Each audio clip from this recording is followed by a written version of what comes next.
አንተ ሰው ሆይ እንደ እግዚአብሔር የሆነውን ሕይወት ፈልግ። በየትኛውም ጊዜ አንተን ድል የሚያደርግህ አይኖርም።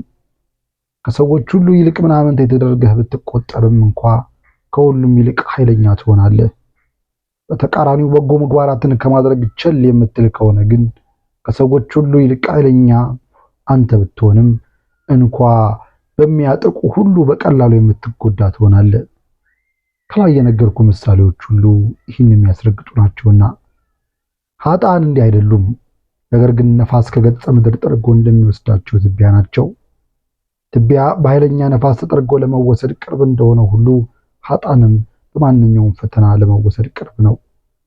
ከራሱ ጋር በታገለ ጊዜ በገዛ ቤቱ አሳልፎ የሚሰጠው በውስጡ የዘወትር ጠላት የሆነውን ሕሊናን ተሸክሞ እያለስ ምን የድህነት ተስፋ አለው? ጻድቁ ግን እንዲህ አይደለም። ታዲያ እንዴት ነው? አሁን ያን ነብዩ ራሱን አድምጠው እንዲህም ብሎ የተናገረውን በእግዚአብሔር የታመኑ እንደ ጽዮን ተራራ ናቸው። እንደ ጽዮን ተራራ ሲልስ ምን ማለቱ ነው? ለዘወትር አይነዋወጹም ሲል ነው። ተራራውን ለማፍረስ ብለ ምንም አይነት መሳሪያዎችን ብታመጣ፣ ምንም አይነት ጦር ብትወረውር አይቻልህም። ይልቁንስ መሳሪያዎችን ትሰብራለህ።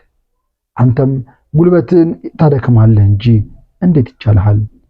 ጻድቅ ሰውም እንዲህ ነው። በእርሱ ላይ የሚማከሩ ሰዎች ብቻ ሳይሆኑ አጋንንትን ሁሉ ኃይላቸውን ከንቱ ያደርጋል እንጂ ምንም አይነት ፍላጻዎችን ቢቀበልም በዚህ ምንም አይጎዳም። ዲያብሎስ በኢዮብ ላይ ምን መሳሪያዎችን እንዳመጣ ሰምተሃል?